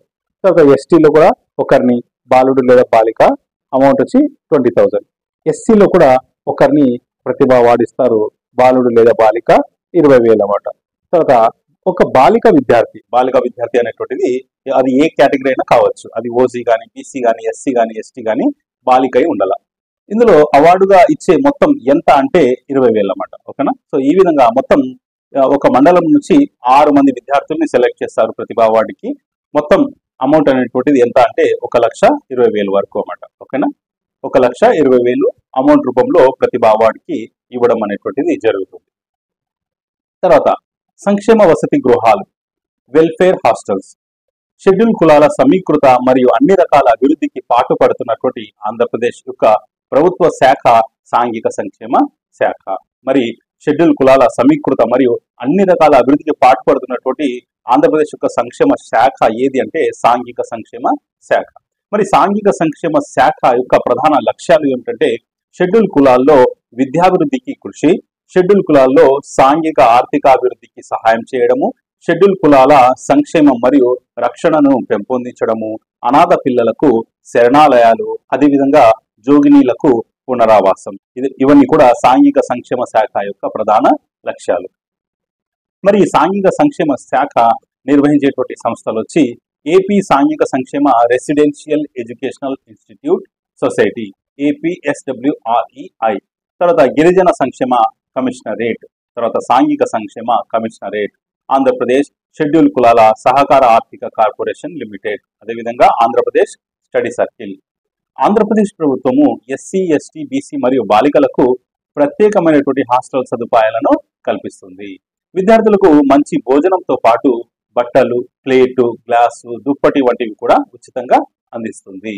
విద్యార్థులకు రుచికరమైనటువంటి భోజనము, సాయంత్రం ఆటలు, ప్రైవేట్ క్లాసుల నిర్వహణ, ఆదివారం వంటి సెలవు దినాల్లో వినోదాత్మక విహార కార్యక్రమాలను కూడా కల్పిస్తున్నారు. తర్వాత రవాణా సదుపాయాలు, ట్రాన్స్పోర్టేషన్. ఆంధ్రప్రదేశ్ ప్రభుత్వము ప్రత్యేక అవసరాలు గల పిల్లలను దృష్టిలో ఉంచుకొని ఆ పిల్లలను పాఠశాలలకు తరలించే నిమిత్తము ప్రత్యేకమైనటువంటి రవాణా సదుపాయాలను సమకూరుస్తున్నది. ఆయా పిల్లల సంరక్షణకు ఎస్కార్ట్ అలవెన్స్ ను సైతం అందిస్తుంది. ఒకవేళ పాఠశాలలు ఆయా హ్యాబిటేషన్లలో లేకపోతే పాఠశాలలను నెలకొల్పుటకు సరిపోయినంత పిల్లలు లేని సందర్భాల్లో సైతం ఉన్న కొద్దిపాటి పిల్లల్ని సమీప పాఠశాలలకు రోజు వెళ్లి రావడానికి ఉచితంగా రవాణా సదుపాయాలను కల్పిస్తుంది. ప్రభుత్వ స్థానిక సంస్థల ప్రభుత్వ సహాయంతో నడుస్తున్నటువంటి విద్యాలయాల్లో చదువుతున్నటువంటి విద్యార్థులకు ఉచిత బస్ పాస్ అనేటువంటిది కూడా అందిస్తున్నది. కాబట్టి ఆంధ్రప్రదేశ్ ప్రభుత్వము ఈ ప్రత్యేక అవసరాలు గల పిల్లలకు ఈ రవాణా సదుపాయాలను కూడా అందిస్తున్నది. తర్వాత 10వ తరగతి ఇంటర్మీడియట్ పబ్లిక్ పరీక్షలకు హాజరు విద్యార్థులు ఆయా సెంటర్లను చేరుటకు హాల్ టికెట్ ను చూపిస్తే ఆర్టీసీ బస్సుల్లో ఉచితంగా ప్రయాణించుటకు ప్రభుత్వ అనుమతితో APSRTC అనేటువంటిది అవకాశము కల్పిస్తుంది. అంటే ఏదైనా పబ్లిక్ ఎగ్జామ్స్ రాసేటప్పుడు వాళ్ళ హాల్ టికెట్ చూపిస్తే వాళ్ళకు ఆర్టీసీ బస్సుల్లో ఉచితంగా ప్రయాణం అనేటువంటిది కల్పించడం జరుగుతుంది. ప్రభుత్వం ఈ విధంగా రవాణా సదుపాయాలను కల్పించడంలో గల ప్రధాన లక్ష్యము పాఠశాలలకు దూరంగా ఉన్నటువంటి విద్యార్థులకు విద్యను, విద్యాలయాలను దగ్గర చేయడము. పరీక్షల సమయాల్లో విద్యార్థులను ఉచితంగా సెంటర్లకు చేరవేయడం ద్వారా విద్యార్థుల సమయాన్ని, డబ్బును ఆదా చేయడము. ఈ విధంగా మన రాష్ట్ర ప్రభుత్వం విద్యార్థులకు అనేక సదుపాయాలను, రాయితీలను కల్పిస్తున్నది. తర్వాత విద్యలో ప్రస్తుత ధోరణులు, అంటే కరెంట్ ట్రెండ్స్ ఇన్ ఎడ్యుకేషన్. విద్యలో ప్రస్తుత ధోరణులు మరి ఒక్కొక్కటి చూద్దాము. బడి పిలుస్తుంది కార్యక్రమం. నిరక్షరాస్యతను తొలగించడానికి, బడి బయట ఉన్నటువంటి పిల్లల్ని పాఠశాలల్లో చేర్పించడానికి, నాణ్యమైన అంటే గుణాత్మకమైనటువంటి విద్యను అందించడానికి ఈ బడి పిలుస్తుంది కార్యక్రమము నిర్వహించబడుతున్నది. సో బడి పిలుస్తుంది కార్యక్రమం యొక్క ముఖ్య ఉద్దేశం ఏమిటంటే నిరక్షరాస్యతను తొలగించడము, అదేవిధంగా బడి బయట ఉన్న పిల్లలందరినీ కూడా పాఠశాలలో చేర్పించడము. గతంలో నిర్వహించినటువంటి బడి బాట కార్యక్రమంను బడి పిలుస్తుంది కార్యక్రమంగా మన రాష్ట్ర ప్రభుత్వం 2016-17 విద్యా సంవత్సరంలో జూన్ 15, 2016 నుంచి జూన్ 21, 2016 వరకు నిర్వహించింది. గతంలో ఈ కార్యక్రమానికి పేరు బడి బాట అని ఉండింది. తర్వాత దీన్ని బడి పిలుస్తుంది కార్యక్రమంగా ఒక వారోత్సవాల్లాగా జూన్ 15, 2016 నుంచి జూన్ 21, 2016 వరకు నిర్వహించిందన్నమాట. ఈ కార్యక్రమం ద్వారా విద్య అనేది రాష్ట్రంలోని ప్రతి పిల్లవాడి యొక్క హక్కుగా చైతన్యం తీసుకురావడము, అదేవిధంగా ప్రతి విద్యార్థి ప్రాథమిక విద్యను పూర్తి చేయడము మరొక ముఖ్యమైనటువంటి ఉద్దేశము. మరి ప్రతి విద్యార్థి ప్రాథమిక విద్యను పూర్తి చేయడం అనేటువంటిది ఈ బడి పిలుస్తుంది కార్యక్రమం యొక్క ముఖ్య ఉద్దేశము. ZPTC, MPTC, సర్పంచ్ ఈ కార్యక్రమాన్ని ప్రారంభిస్తారు. టీచర్లు వివిధ గ్రామ ప్రాంతాలలో మీటింగ్ నిర్వహించి నిలుపుదల అయినటువంటి విద్యార్థులను బడిలో చేర్పించుతారు. తర్వాత ఈ ప్రోగ్రామ్ లో ఏ కార్యక్రమాలు నిర్వహించాలో SSA అంటే సర్వశిక్ష అభియాన్ అనేటువంటిది నిర్ణయిస్తుంది.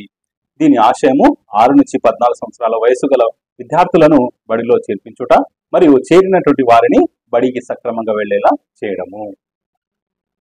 మరి బడి పిలుస్తుంది కార్యక్రమం యొక్క ముఖ్యమైనటువంటి లక్ష్యాలు ఏమిటంటే 100% ఎన్రోల్మెంట్ ను సాధించుట, అదేవిధంగా 6 నుంచి 14 సంవత్సరాల వయసు గల విద్యార్థులందరూ కూడా బడి బయట లేకుండా చేయుట, అంటే వాళ్ళందరినీ కూడా పాఠశాలలో చేర్పించుట, విద్యార్థులు కార్మికులుగా లేకుండా చేయుట, బడిలోని వసతులను అభివృద్ధి చేయుట, పాఠ్య పుస్తకాలు, యూనిఫామ్ అందించి పాఠశాలలకు రప్పించుట, సమాజ భాగస్వామ్యంను పెంపొందించడము, తల్లిదండ్రులను పాఠశాల కార్యక్రమాలలో మమేకం చేయడము, సమర్థవంతంగా ఉపాధ్యాయ భాగస్వామ్యము, విద్యాశాఖ అనునిత్యము విద్యా కార్యక్రమాలను పరిశీలించడం, ఇవన్నీ కూడా బడి పిలుస్తుంది కార్యక్రమం యొక్క లక్ష్యాలు.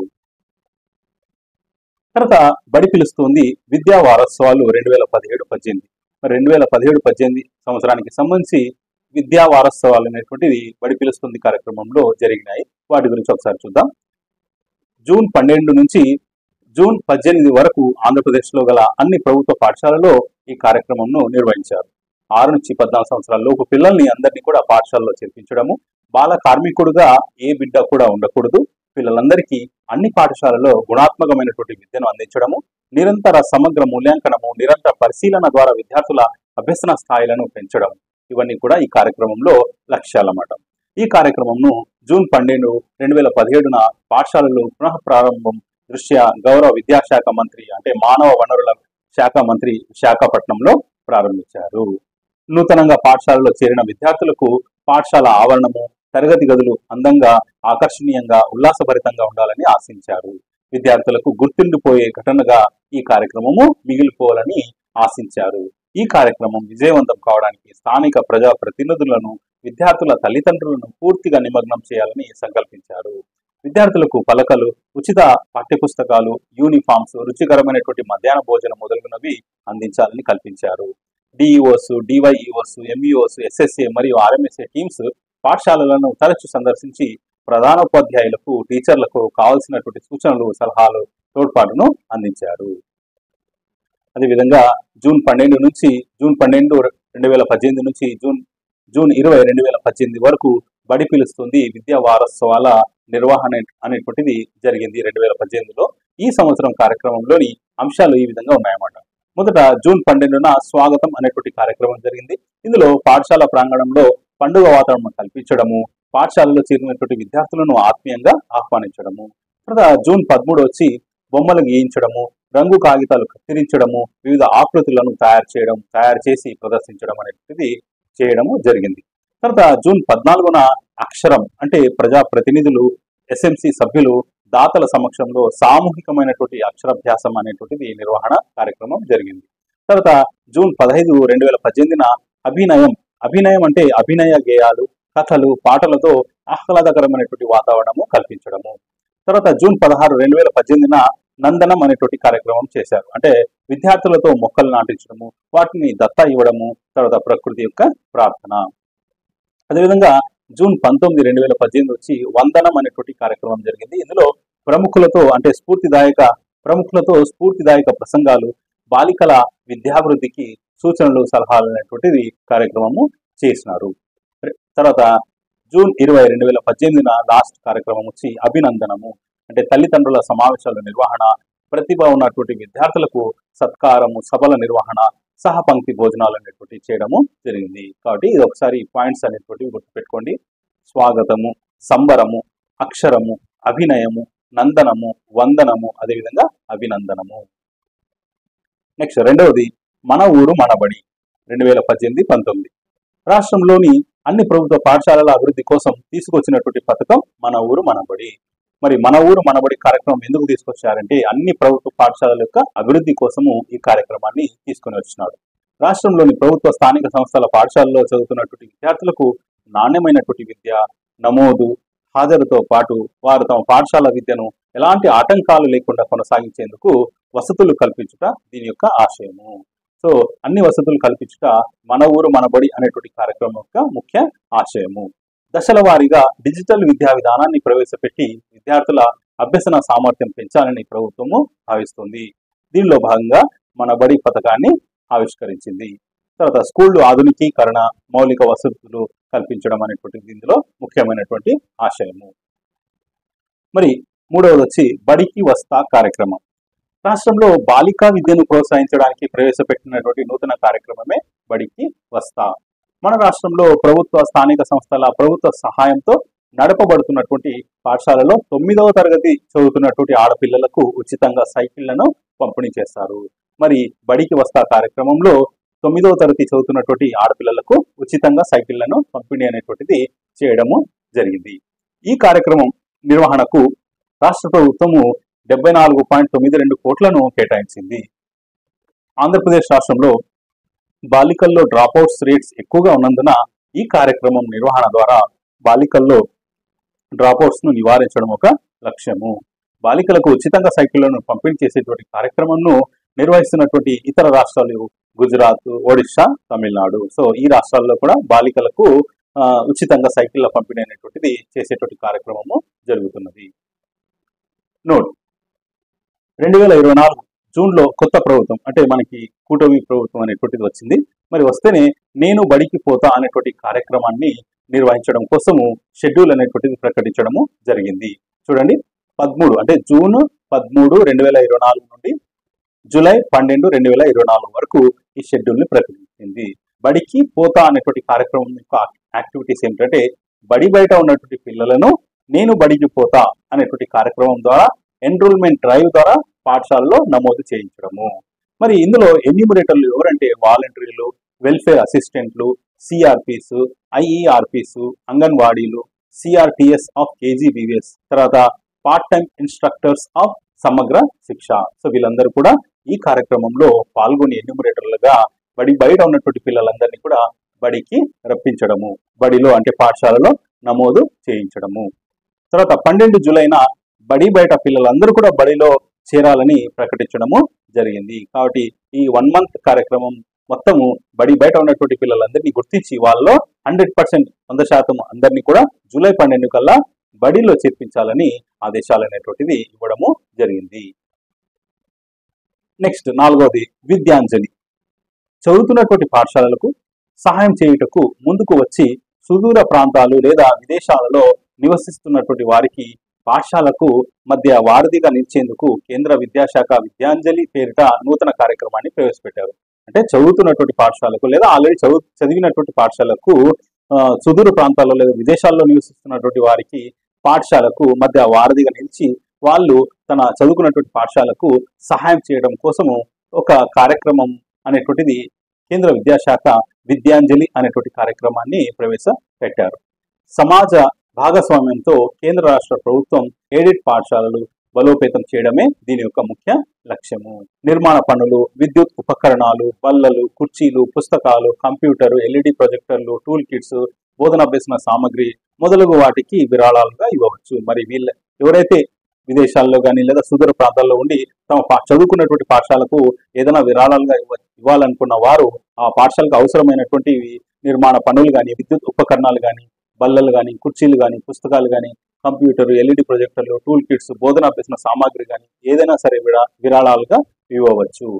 విశ్రాంత ఉపాధ్యాయులు అంటే ఆల్రెడీ రిటైర్డ్ అయినటువంటి టీచర్స్ అన్నమాట, తమ సబ్జెక్టులను బోధించవచ్చు. ఇతర రంగ నిపుణులు కూడా తమ రంగాలకు సంబంధించినటువంటి అంశాలను వివరించవచ్చు. ప్రధాన ఉపాధ్యాయులు వారి పాఠశాలల్లో ఉన్నటువంటి అవసరాలను గుర్తించి విద్యాంజలి వెబ్సైట్లో అప్లోడ్ చేయాలి. మరి విద్యాంజలి అనేటువంటి ఒక వెబ్సైట్లో ఆ పాఠశాలకు అవసరమైనటువంటి వాటన్నిటిని కూడా ప్రధాన ఉపాధ్యాయులు మరియు ఉపాధ్యాయులు అందులో పొందుపరిస్తే ఈ విద్యాంజలి కార్యక్రమం ద్వారా వాటిని ఈ విధంగా ఆ అవసరాలను పూర్తి చేయడానికి అవకాశం అనేటువంటిది ఇవ్వడము జరిగింది.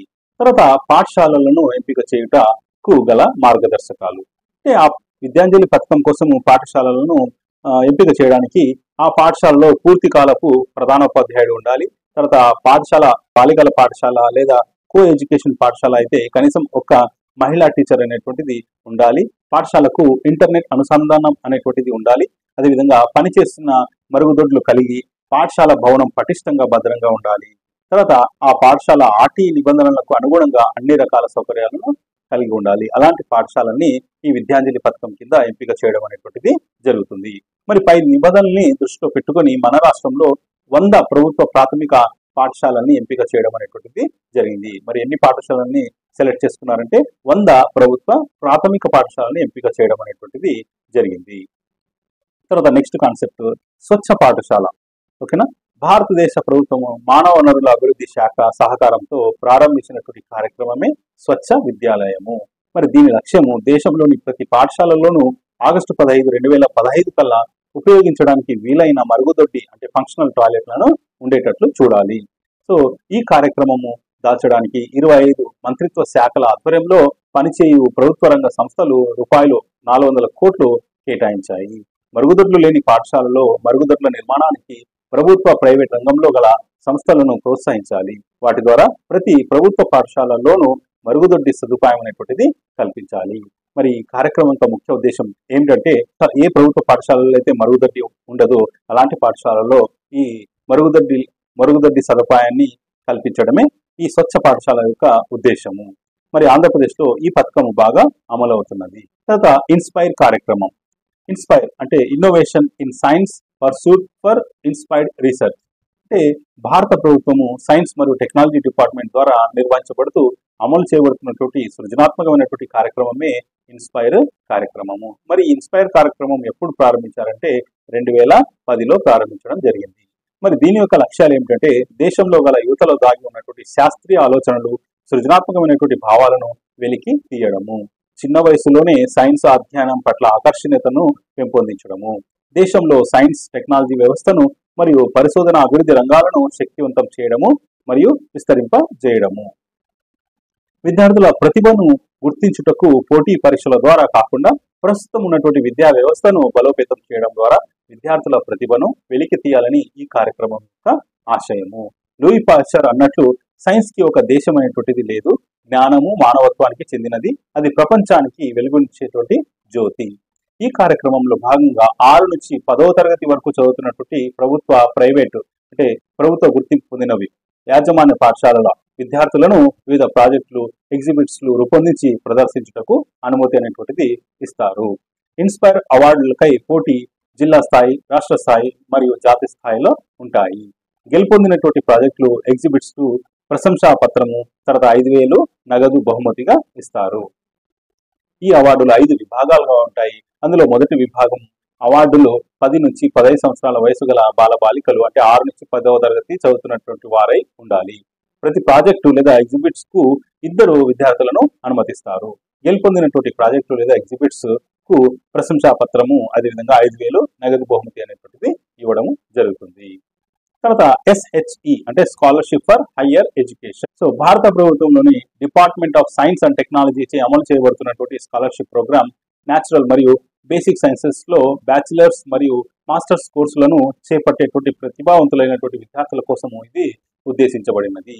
SHE కింద ఎంచుకున్నటువంటి ప్రతి విద్యార్థి సహజ లేదా ప్రాథమిక శాస్త్రాలతో ఏదైనా సబ్జెక్టు అభ్యసించినందుకు సంవత్సరానికి 80,000 రూపాయలు అనేటువంటిది అందుకుంటారు. తర్వాత లాస్ట్ కాన్సెప్ట్ కళా ఉత్సవ్. సో కళా ఉత్సవ్ అనేటువంటి కార్యక్రమం 2015న ప్రారంభించడము జరిగింది. భారతదేశంలో మాధ్యమిక పాఠశాల స్థాయిలో విద్యార్థుల యొక్క కళా సాంస్కృతిక నైపుణ్యాలను అభివృద్ధి పరచుటకు భారత ప్రభుత్వ విద్యా మంత్రిత్వ శాఖ కళా ఉత్సవ్ కార్యక్రమాన్ని RMSA అంటే రాష్ట్రీయ మాధ్యమిక శిక్ష అభియాన్ ద్వారా నిర్వహించుచున్నది. అంటే మాధ్యమిక పాఠశాల స్థాయిలో విద్యార్థుల యొక్క కళా సాంస్కృతిక నైపుణ్యాలను అభివృద్ధి పరచడము కళా ఉత్సవం కార్యక్రమం యొక్క ముఖ్యమైనటువంటి లక్ష్యం అన్నమాట. భారతదేశం యొక్క ఉత్కృష్ట కళలు, సాంస్కృతిక వైభవాల పట్ల విద్యార్థులను చైతన్యపరచడానికి ఈ కార్యక్రమాన్ని ఏర్పాటు చేయబడినది. NCF 2005 జాతీయ విద్యా ప్రణాళిక చట్టం నందు కూడా నృత్యము, సంగీతము, కళాకృతులు, క్రాఫ్ట్ తదితర రంగాలలో విద్యార్థులను అభివృద్ధి పరచాలని సూచించింది. బోధనా ప్రక్రియ యందు కళలు, సంస్కృతి పట్ల అవగాహన కలిగించవలసి ఉన్నది. ఈ కళా ఉత్సవ్ కార్యక్రమం ద్వారా విద్యార్థులలో సామాజిక అభివృద్ధి స్పృహ అనేటువంటిది పెరుగుతుంది. విద్యారంగంలో కళలను పెంపొందించే నిమిత్తము కేంద్ర ప్రభుత్వ మానవ వనరుల అభివృద్ధి శాఖ రాష్ట్రీయ మాధ్యమిక శిక్ష అభియాన్ ద్వారా అమలు చేసినటువంటి కార్యక్రమమే ఈ కళా ఉత్సవ్. దేశంలో సెకండరీ పాఠశాలలో గల విద్యార్థుల కళా నైపుణ్యాలను మెరుగుపరచడము, వాటిని ప్రదర్శించడం ఈ కార్యక్రమం యొక్క ముఖ్య లక్ష్యము.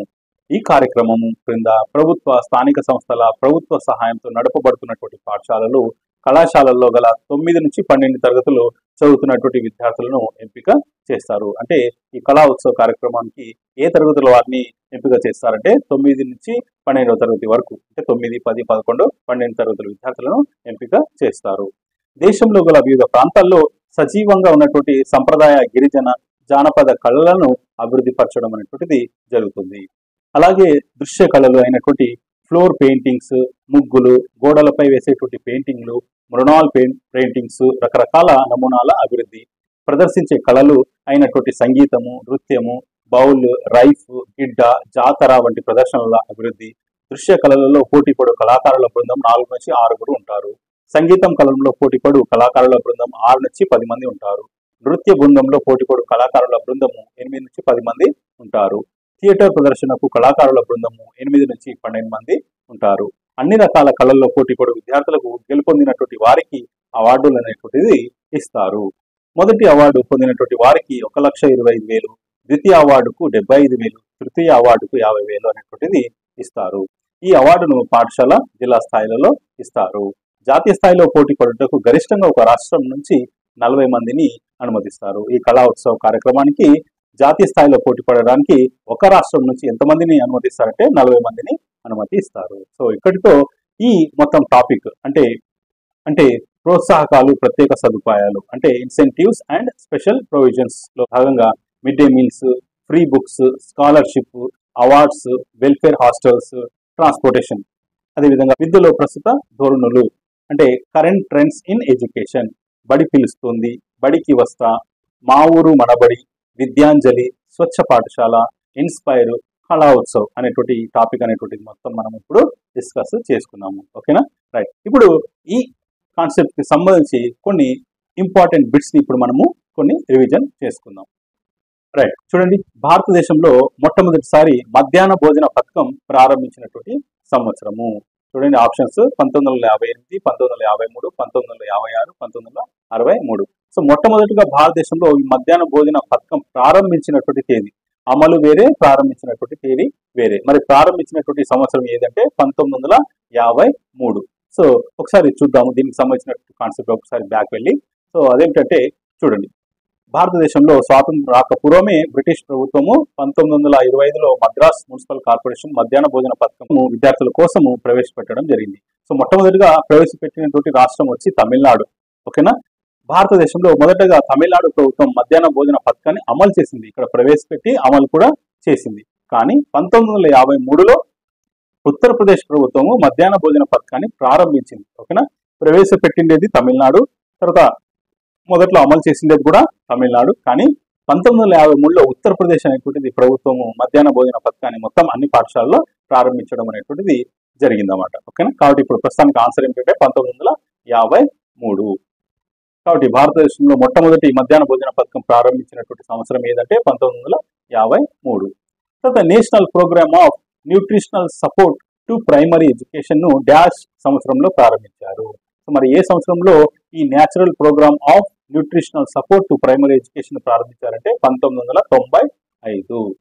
నెక్స్ట్, బడి పిలుస్తుంది కార్యక్రమం యొక్క ప్రధాన లక్ష్యము. మరి బడి పిలుస్తుంది కార్యక్రమం యొక్క ప్రధాన లక్ష్యం ఏమిటి? సో 100% ఎన్రోల్మెంట్ అనేటువంటిది సాధించుట, 100% ఎన్రోల్మెంట్ సాధించుట. తర్వాత ఉచిత సైకిల్ పంపిణీ కార్యక్రమం డాష్ పథకంలో ప్రవేశపెట్టారు. ఉచిత సైకిల్ ఎవరికి? 9వ తరగతి చదువుతున్నటువంటి ఆడపిల్లలకు ఇవ్వడము జరుగుతుంది. అది ఏ కార్యక్రమం అంటే బడికి వస్తా అనేటువంటి కార్యక్రమము. తర్వాత చదువుకున్నటువంటి పాఠశాలకు నిధులు సేకరించేటువంటి పథకము. చదువుతున్నటువంటి పాఠశాలకు నిధులు సేకరించేటువంటి పథకం ఏది అంటే విద్యాంజలి. ఓకేనా, ఒకసారి ఆన్సర్ చూద్దాం. చూడండి, భారతదేశంలో మొట్టమొదటిసారి మధ్యాహ్న భోజన పథకం ప్రారంభించిన సంవత్సరము 1953. National programme of nutritional support to primary education 1995వ సంవత్సరంలో ప్రారంభించారు. బడి పిలుస్తుంది కార్యక్రమం యొక్క ప్రధాన లక్ష్యము 100% ఎన్రోల్మెంట్ సాధించుట. ఉచిత సైకిల్ పంపిణీ కార్యక్రమం వచ్చి బడికి వస్తా అనేటువంటి పథకంలో ప్రవేశపెట్టారు. చదువుకున్న పాఠశాలలకు నిధులు సేకరించేటువంటి పథకము విద్యాంజలి. నెక్స్ట్ ఇంకా కొన్ని బిట్స్ చూద్దాము. కళా ఉత్సవ కార్యక్రమం డాష్ ద్వారా నిర్వహించబడుతుంది. ఆన్సర్ ఇస్ RMSA, రాష్ట్రీయ మాధ్యమిక శిక్ష అభియాన్ ద్వారా ఈ కళా ఉత్సవం అనేటువంటి కార్యక్రమము నిర్వహించబడుతున్నది. తర్వాత మధ్యాహ్న భోజన పథకాన్ని మొదటగా ఏ రాష్ట్రం ప్రారంభించింది? మధ్యాహ్న భోజన పథకాన్ని మొదట ఏ రాష్ట్రం ప్రారంభించింది అంటే ప్రారంభించినటువంటి రాష్ట్రం వచ్చి ఉత్తరప్రదేశ్, ప్రవేశపెట్టిండేది తమిళనాడు, అదేవిధంగా అమలు చేసిండేది కూడా తమిళనాడు. ఇక్కడ మీరు చూడాల్సింది ఏ వర్డ్ ఇచ్చినాడు, ప్రారంభించినటువంటి రాష్ట్రం వచ్చి ఉత్తరప్రదేశ్. ఓకేనా, ఒకసారి ఆన్సర్ చూద్దాం. చూడండి, కళా ఉత్సవ కార్యక్రమము RMSA ద్వారా నిర్వహించబడుతుంది. అదేవిధంగా ఈ మిడ్ డే మీల్స్ పథకాన్ని మొదటగా ఏ రాష్ట్రం ప్రారంభించిందంటే ఉత్తరప్రదేశ్ అనేటువంటి రాష్ట్రము ప్రారంభించింది.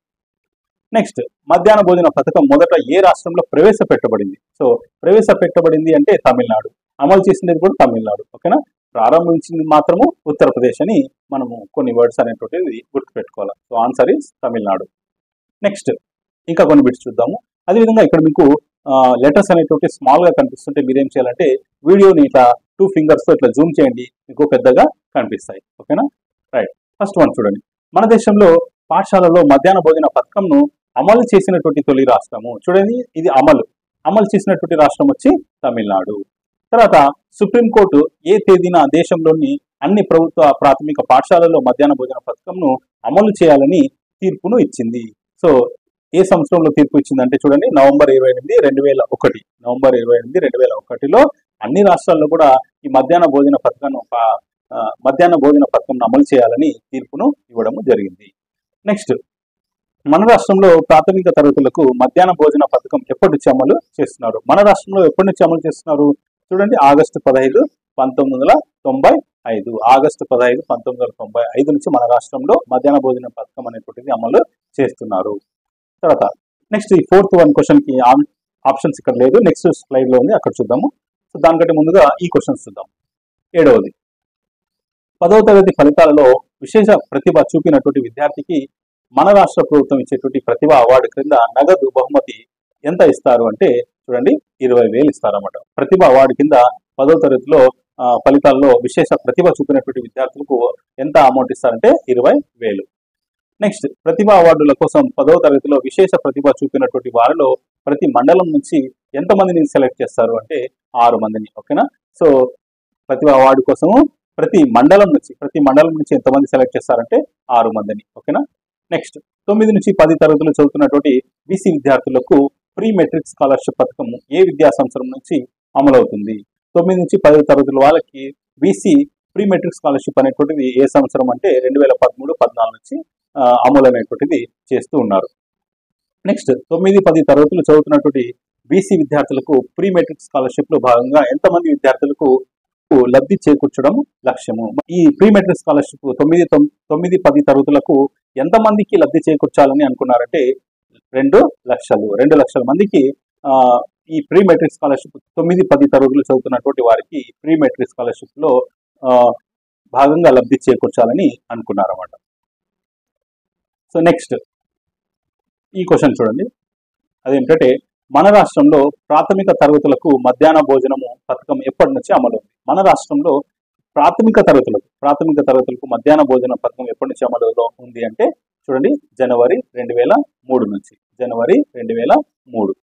నెక్స్ట్, 5వ క్వశ్చన్ చూడండి, మధ్యాహ్న భోజనంలో భాగంగా ప్రతి విద్యార్థికి ప్రాథమికోన్నత తరగతులకు ఎన్ని గ్రాముల ఆహార ధాన్యాలను ఒక రోజుకు వండి పెడతారు? ప్రాథమిక మరియు ప్రాథమికోన్నత తరగతులకు ఎన్ని గ్రాములు అంటే చూడండి, 100 గ్రాములు ప్రాథమిక, 150 గ్రాములు ప్రాథమికోన్నత తరగతులకు వండి పెడతారన్నమాట ఒక రోజుకి. ఓకే. నెక్స్ట్, 6వది చూడండి, మధ్యాహ్న భోజనంలో భాగంగా 2018 ఆగస్టు నుంచి ప్రతి విద్యార్థికి వారంలో ఎన్ని కోడిగుడ్లు ఇస్తున్నారు? చూడండి, 2018 ఆగస్టు నుంచి ఎన్ని కోడిగుడ్లు ఇస్తున్నారంటే 5 కోడిగుడ్లు వారానికి ఇస్తున్నారన్నమాట. తర్వాత మన రాష్ట్రంలో అంటే మన రాష్ట్ర ప్రభుత్వము విడుదల చేసినటువంటి ఏ జీవో ప్రకారము ప్రతిభా అవార్డుల ఎంపికకు విధి విధానాలను నిర్దేశించబడ్డాయి? మరి ఏ జీవో ప్రకారము ఈ ప్రతిభా అవార్డులకు సంబంధించినటువంటి విధి విధానాలు నిర్దేశించబడ్డాయి అంటే 19. ఓకేనా? సో ఇక్కడ ఆప్షన్స్ ఉన్నాయి చూడండి, 11ది 1 అంటే 19వ జీవో నంబర్ 19 ద్వారా ఈ ప్రతిభా అవార్డుకు సంబంధించినటువంటి విధి విధానాలు నిర్దేశించబడ్డాయి. నెక్స్ట్, ఇంకా కొన్ని బిట్స్ చూద్దాము. బడి పిలుస్తుంది కార్యక్రమంను జూన్ 15, 2016న మన రాష్ట్ర గౌరవ ముఖ్యమంత్రి వర్యులు ఏ జిల్లాలో ప్రారంభించారు? 2016లో ఏ జిల్లాలో ముఖ్యమంత్రి వర్యులు ప్రారంభించారంటే విజయనగరం. ఓకేనా? నెక్స్ట్, బడి పిలుస్తుంది విద్యా వారోత్సవాలు కార్యక్రమంను జూన్ 12, 2017న విశాఖపట్నంలో ప్రారంభించినటువంటి వారు. 2017లో బడి పిలుస్తుంది కార్యక్రమం ప్రారంభించినటువంటి వారు ఎవరంటే మానవ వనరుల శాఖ మంత్రి, ఆంధ్రప్రదేశ్. తర్వాత ఈ క్వశ్చన్ తర్వాత చూద్దాం. నెక్స్ట్, 7th క్వశ్చన్ చూడండి, విద్యాంజలి కార్యక్రమంను మన రాష్ట్రంలో ఎన్ని ప్రాథమిక పాఠశాలలో ప్రయోగాత్మకంగా ప్రారంభించారు? విద్యాంజలి కార్యక్రమము 100 పాఠశాలల్లో ప్రయోగాత్మకంగా ప్రారంభించడం అనేటువంటిది జరిగింది. తర్వాత దేశ యువతలో శాస్త్రీయ ఆలోచనలకు పదును పెట్టేటువంటి ఇన్స్పైర్ కార్యక్రమంను ఏ సంవత్సరంలో ప్రారంభించారు? ఇన్స్పైర్ కార్యక్రమం ఏ సంవత్సరంలో ప్రారంభించారంటే 2010. ఓకేనా? నెక్స్ట్, కళా ఉత్సవంలో పోటీ పడేటువంటి విద్యార్థులు ఏ తరగతులు చదువుతూ ఉండాలి? మరి కళా ఉత్సవంలో పోటీ పడాలంటే ఏ తరగతుల్లో చదువుతూ ఉండాలంటే 9 నుంచి 12 తరగతులకు, 9, 10, 11, 12 తరగతుల్లో చదువుతున్నటువంటి వారిని కళా ఉత్సవ కార్యక్రమంలో పోటీ పడడానికి వాళ్ళు అర్హులన్నమాట. నెక్స్ట్, ఈ క్వశ్చన్ అంటే ఇక్కడ చూడండి, ఈ సంవత్సరం ఈ సంవత్సరం అంటే 2018 అన్నమాట. అప్పుడు మరి ఇక్కడ ఉన్నటువంటి బిట్స్ అనేటువంటి 2018లో ఉన్నటువంటి బుక్ లో ఉన్నటువంటి కొన్ని బిట్స్ అన్నమాట. మరి ఈ సంవత్సరం అంటే ఇక్కడ 2018 దీనిలో నిర్వహించినటువంటి మన ఊరు మన బడి కార్యక్రమంలో సంబరం అనేటువంటి కార్యక్రమంలో చేయవలసినటువంటి కర్తవ్యం. సంబరం అనేటువంటి కార్యక్రమంలో చేయాల్సినటువంటి కర్తవ్యం ఏమిటంటే విద్యార్థులతో బొమ్మలు గీయించడము. ఓకేనా. నెక్స్ట్ ఈ సంవత్సరం అంటే 2018లో నిర్వహించినటువంటి మన ఊరు మన బడి కార్యక్రమంలో ప్రముఖులతో స్ఫూర్తిదాయక ప్రసంగాలు క్రింది వాటిలో ఏ కార్యక్రమంలో భాగము? మరి మన ఊరు మన బడి కార్యక్రమంలో ప్రముఖులతో స్ఫూర్తిదాయకమైనటువంటి ప్రసంగాలు వచ్చి వందనం అనేటువంటి కార్యక్రమంలో భాగంగా ఉండిందన్నమాట. నెక్స్ట్ ఈ సంవత్సరం అంటే 2018లో నిర్వహించినటువంటి మన ఊరు మన బడి కార్యక్రమంలో ప్రకృతి ప్రార్థన దేనిలో భాగంగా నిర్వహించారు? ప్రకృతి యొక్క ప్రార్థన నందనం అనేటువంటి భాగంలో నిర్వహించడం జరిగింది. నెక్స్ట్ బడికి వస్తా కార్యక్రమంలో భాగంగా ఎన్నో తరగతి చదువుతున్నటువంటి బాలికలకు ఉచితంగా సైకిళ్లను పంపిణీ చేస్తారు. మరి ఎన్నో తరగతి చదువుతున్నటువంటి బాలికలకు బడికి వస్తా కార్యక్రమంలో ఉచితంగా సైకిల్ ఇస్తారంటే 9వ తరగతి చదువుతున్నటువంటి బాలికలకు ఉచితంగా సైకిళ్లను పంపిణీ చేశారన్నమాట. నెక్స్ట్ ఇక్కడ క్వశ్చన్ చూద్దాం. ఒకటి 10వది కళా ఉత్సవంలో జాతీయ స్థాయిలో పోటీ పడుటకు ఒక రాష్ట్రం నుంచి గరిష్టంగా ఎంతమందిని అనుమతిస్తారు? ఎంతమంది అంటే 40 మందిని. ఓకేనా. ఇక్కడతో కొన్ని ఇంపార్టెంట్ బిట్స్ అనేటువంటిది ఈ టాపిక్ కి సంబంధించి అంటే ప్రోత్సాహకాలు, ప్రత్యేక సదుపాయాలు అంటే ఇన్సెంటివ్స్ అండ్ స్పెషల్ ప్రొవిజన్స్, విద్యలో ప్రస్తుత ధోరణులు అంటే కరెంట్ ట్రెండ్స్ ఇన్ ఎడ్యుకేషన్ సంబంధించి కొన్ని ఇంపార్టెంట్ బిట్స్ అన్నమాట. ఓకేనా. రైట్. సో ఇందులో మనము కోడింగ్ ట్రిక్స్ అవన్నీ ఏం అవసరం లేదు. ఒకసారి ఈ వీడియో మీరు చూస్తే మీకు గుర్తుండిపోతుంది. కానీ లాస్ట్ లో ఉన్నటువంటి బిట్స్ ని ఒకసారి రివిజన్ చేసుకుంటే చాలా అన్నమాట. ఓకేనా. రైట్.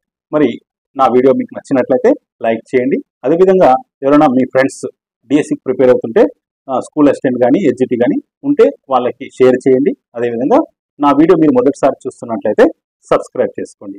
ఓకేనా. Thanks for watching.